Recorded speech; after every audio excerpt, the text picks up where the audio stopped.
வணக்கம் தோழர்களே. பரபரப்பான தமிழ்நாட்டினுடைய அரசியல் சூழல்ல முக்கியமான ஒருத்தரை மறந்துட்டோம். யார் அவருன்னு கேக்குறீங்க? நம்ம அண்ணாமலை. அண்ணாமலைக்கு அமித்ஷா அல்வா கொடுத்துட்டாருங்க. அண்ணாமலைய முடிச்சு விட்டுருக்கிறாரு. கொஞ்சூன்று இருந்த நம்பிக்கையும் உடைச்சு விட்டாச்சு.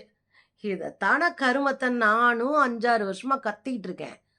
ஒரு பாஜகக்காரன் கேட்டானா? தூக்கி எரிஞ்சிருவாங்கடா அடியாட்களை பூரா அப்படின்னு நான் சொல்லிக்கிட்டே இருந்தேன். அதுதான் இப்ப நடந்திருக்கு. என்ன சொல்லிக்கிட்டு இருந்தாங்க?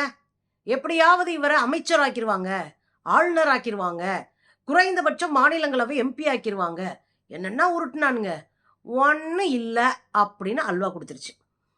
நமக்கு அண்ணாமலை மேல 1000 கடுப்பு இருந்தாலும், அண்ணாமலை தன்னை வளர்த்துக்கிட்டாலும், தன்னை அடையாளப்படுத்திக்கிட்டாலும், ஒரு கட்சி இருக்கிற மாதிரி காமிக்க தெரிஞ்ச ஒரு ஆளு.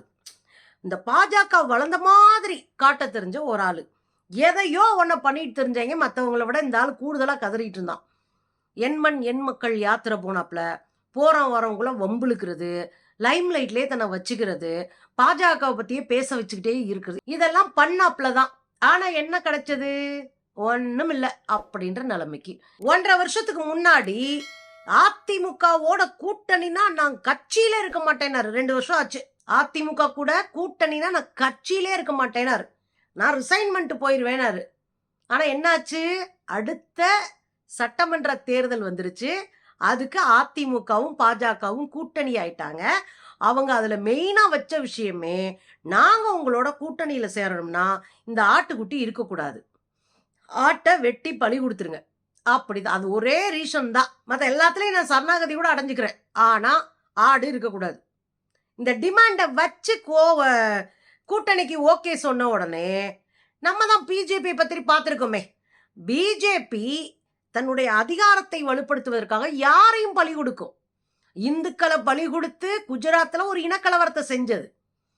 இங்க பலரையும் பலி கொடுத்திருக்கு தமிழ்நாட்டுல.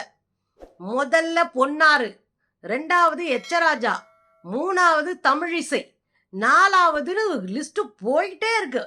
அவ்வளவு பேரும் பலி கொடுத்துதான் இன்னைக்கு அண்ணாமலையை கொண்டு வந்து நிப்பாட்டுச்சு.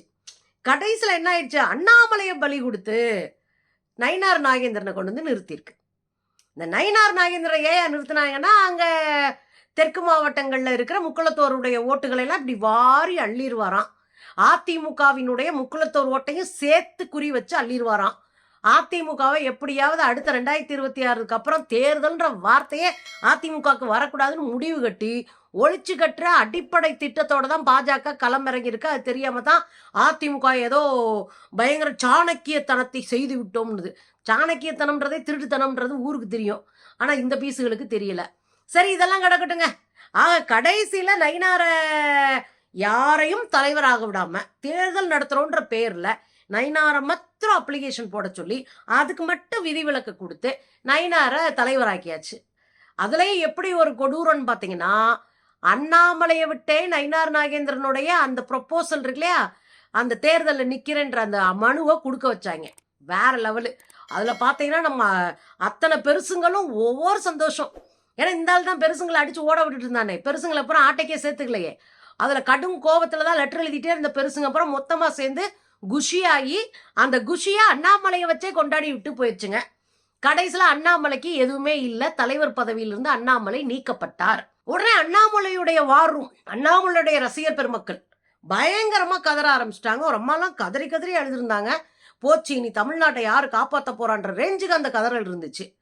அண்ணாமலையுடைய தொண்டர்கள்லாம் ஒரு 4 நாளைக்கு அழுதாங்க. 5வது நாள் இப்ப அண்ணாமலையும் காணா, ஆட்டுக்குட்டியும் காணா. இதுக்கு இடையில அண்ணாமலை ரொம்ப மனசு உடஞ்சு போயிட்டாப்ல. என்னடா இது, நம்மளை வச்சே கொடுக்க வச்சு, நம்மளே தலைவரை தேர்ந்தெடுக்க வச்சு நம்மளவே முடிச்சு விட்டாங்களடா அப்படின்னு.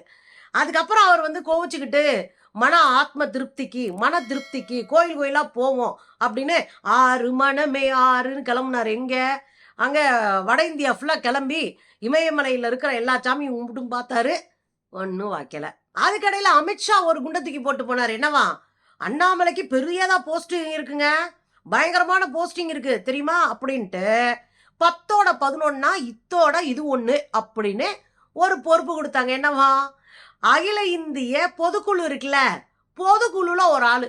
பொதுக்குழுல எல்லாம் தான் இருப்பாங்க. இந்த இந்த பாஜகவுல தமிழ்நாட்டுல மூஞ்சி தெரிஞ்ச அத்தனை பேரும் பொதுக்குழுல இருக்காங்க. அந்த பொதுக்குழுல இவரும் ஒரு ஆளு. பெருசா பிரமாதமா, வித்தியாசமா அவருக்கு பெரிய பதவியெல்லாம் குடுக்கல. பெருசா குடுப்பேன்னு சொல்லிட்டு போனாரு. நல்லா வச்சு குடுத்தாரு அல்வாவ அமித்ஷா.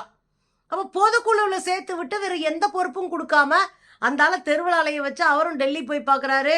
அவர் பாட்டுக்கு போய் வட இந்திய சாமியெல்லாம் கும்பிட்டு பார்த்தாரு. ஒண்ணும் கணக்கு வரல. ஒண்ணும் வழிக்கு வரல. அப்புறம் கடைசியில ஒண்ணு பரப்பப்பட்டது. அவரை எப்படியாவது வேறு மாநிலங்கள்ல மாநிலங்களவையில நிறுத்தி, மாநிலங்களவை எம்பியா மாத்தி, அத வச்சே அவருக்கு மந்திரி பதவி குடுக்க போறாங்க அப்படின்னு இந்த கும்பல் கிளப்பி விட்டுச்சு. ஏன்னா எல்முருகன் அப்படிதான் செஞ்சாங்க. போன சட்டமன்ற தேர்தல்ல 4 சீட்டை வாங்கி ரொம்ப நாளைக்கு அப்புறம் தமிழ்நாட்டினுடைய சட்டமன்றத்துக்குள்ள 4 பேர் போறதுன்றது முதல் முறை, முதல் வரலாறு. அந்த வரலாற்று சாதனை செய்த எல்முருகன் மத்திய பிரதேசத்துல இருந்து மாநிலங்களவை உறுப்பினரா தேர்ந்தெடுக்கப்பட்டு துணை இணை அமைச்சரா பதவி ஏத்துக்கிட்டாரு. அப்படி ஒண்ணு செய்ய போறாங்கன்னு இந்த கும்பல்லாம் எதிர்பார்த்துச்சு. அந்த சமயத்துல தான் ஒய்எஸ்ஆர் காங்கிரஸ், இங்க ஆந்திரால ஒய்எஸ்ஆர் காங்கிரஸை சேர்ந்த எம்பி ஒருத்தர் ராஜினாமா பண்ணிட்டார், மாநிலங்களவை எம்பி. அப்ப அந்த ஒரு சீட் இருக்கு.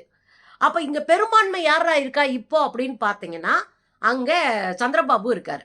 சந்திரபாபுவோடைய கட்சிக்காரங்க தான் அங்க மாநிலங்களவைக்கு போகணும். ஆனா அவங்க ஒரு சீட்டை விட்டு கொடுத்ததுனால, இந்த சீட்டை விட்டு கொடுத்துட்டாங்க. யாருக்கு? பாஜகவுக்கு விட்டு கொடுத்ததுனால இங்க என்ன பேசப்பட்டுச்சு? ஆஹா, அந்த ஒரு சீட்டு அண்ணாமலைக்கு தான். அண்ணாமலை எம்பி ஆகுறது, அடுத்து மந்திரி ஆகுறாரு அப்படின்னு வத வத வத வதன்னு எழுதி தள்ளினாங்க. இவன் தான் வாட்ஸ்அப்ல வர்றது பூரா உண்மை நம்புற குரூப் தானே இந்த குரூப்பு, சங்கி குரூப்பு. அப்படியே வரிஞ்சு கட்டி எழுதிட்டு இருந்தானுங்க. நமக்கு சிரிப்பாச்சு. நாங்கெல்லாம் வெளியே இருந்து பார்க்குறோயா, அவங்க எப்படி பயன்படுத்துவாங்க, எப்படி தூக்கி எறிவாங்கன்னு தெரியாது. இந்த இடைச்சாதி அடியாட்கள் இருக்காங்கல்ல, அவங்களுக்கெல்லாம் அங்கே வேலையே கிடையாது. அதிகாரத்துக்கு ஒன்லி பார்ப்பனர்கள் தான் அங்கே இருக்கணும். அதுதான் அவங்க கோட்பாடு. ஆர்எஸ்எஸ்னுடைய வழிகாட்டுதலாம் அதுதான். நீலாம் வீணா போவையான்னு சொல்லிக்கிட்டு இருந்தோம். வாயை அடக்கு, ஓவரா பேசாத, வீணா போவ, அடையாளம் இல்லாம போவேன்னு அண்ணாமலைக்கு 56 அட்வைஸ் பண்ணியும் கேட்கல. கடைசியில் என்ன ஆகி போச்சு?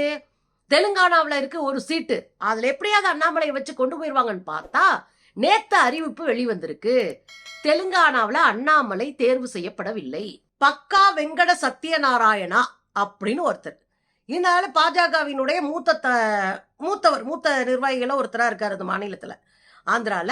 ரெண்டாவது ஆர்எஸ்எஸ் காரர். நீங்க எப்பயுமே பாஜக ஆர்எஸ்எஸ் காரர்களுக்கு முன்னுரிமை கொடுக்கும். நீ உயிரை கொடுத்து வேலை செஞ்சாலும் ஆர்எஸ்எஸ்ஸா நீயான்னு வந்தா நீ காலி, பார்ப்பனியமா நீயான்னு வந்தா நீ காலி. நீ வெறும் அடியாளத்தை இருக்கிறத மனசுல வச்சுக்கோங்க. அப்ப இங்க என்ன? சத்யநாராயணா, இந்த பக்கா சத்யநாராயணா இருக்கார் இல்லையா, அவருடைய பேரை அனௌன்ஸ் பண்ணியிருக்கிறாங்க. என்ன தேர்தலாம் ஒன்றும் கிடையாது, அவர் தான் ஜெயிப்பார். அவர் தூக்கிட்டு போய் மாநிலங்களவையில் உட்கார வைப்பாங்க. அந்த இடம் நம்ம அண்ணாமலைக்கு இல்லை. இப்போ அண்ணாமலைக்கு பெரிய போஸ்டிங்காக கொடுக்க போகிறோம், அண்ணாமலையை பெரிய இடத்துல உட்கார வைக்க போகிறோம், முக்கியமான பொறுப்பில் உட்கார வைக்க போகிறோம்னு எம்பிட்டு அடிச்சு விட்டுட்டு போச்சு இந்த அமித்ஷா பீஸு. கடைசியில் பார்த்தா அண்ணாமலையை கழட்டி விட்டாங்க. பாஜக இனி அண்ணாமலையினுடைய தேவை எங்களுக்கு அவசியம் இல்லைன்னு கழட்டி விட்டு அண்ணாமலைக்கு ஆப்ப சொருகிட்டாங்க. இன்னொன்னு கூட சொல்லப்படுது. இவர் யார் அப்படின்னா, இந்த பக்கா சத்யநாராயணா வந்து ஒரு தலித். பீகார்ல தலித்துகளுடைய ஓட்டை வாங்குறதுக்கு இவரை எம்பி ஆக்கி இவரை மேல கொண்டு போய் ஏதாவது ஒரு பொறுப்பை கொடுத்து நாங்க தலித்துகளை வாழ வைப்போம், தலித்துகளுக்கு உயர்த்தி பிடிப்போம் அப்படின்னு ஒரு உருட்டலான்றதான் பாஜகவினுடைய கேவலமான அசிங்கமான தற்குறித்தனமான வேலை. அப்ப என்ன அப்படின்னா, தமிழ்நாட்டுக்குள்ள ஒரு வார் ரூமை வச்சுக்கிட்டு அசால்ட் அடிச்சு ஆடிட்டு இருந்த அண்ணாமலையை அடிச்சு காலி பண்ணி அல்வா கொடுத்துட்டு அடையாளம் இல்லாமல் ஆக்கி இருக்கிறது பாஜக. தமிழ்நாட்டில் இருக்கிற பாஜகவை நம்பிக்கொண்டிருக்கிற பலருக்கும் நான் திரும்ப திரும்ப சொல்றது இதுதான். எச்சராஜாவோட நீ ஒன்றும் பேசிடல, ஆனா எச்சராஜா தேசிய செயலாளர்னு புடுங்கினாங்க. இங்க கேரளாவினுடைய பொறுப்பாளர் பதவியிலிருந்து புடுங்கி பல்லு இல்லாத பாம்போ ஓரங்கட்டிட்டாங்க. பொன்னார் மத்திய அமைச்சராகவே இருந்தாரு, அவர் இன்னைக்கு அடையாளம் தெரியாம எங்க இருக்கிறாருன்னே தெரியல, அவர் ஓரங்கட்டப்பட்டிருக்கிறார். அக்கா ஆளுநராக இருந்தவங்க இன்னைக்கு அடையாளம் தெரியாம உள்ள உட்காந்துருக்கிறாங்க. இப்படி பல உதாரணங்கள் நம்ம சொல்ல முடியும். கவனமா இருங்க. ஆர்எஸ்எஸ் பிஜேபி சங்கப்பரிவார் கும்பல் உங்களை பயன்படுத்துற வரையும் பயன்படுத்தும், அதுக்கப்புறம் டாட்டா சொல்லிட்டு தூக்கி குப்பையில போட்டுரும். உதாரணம் அண்ணாமலை.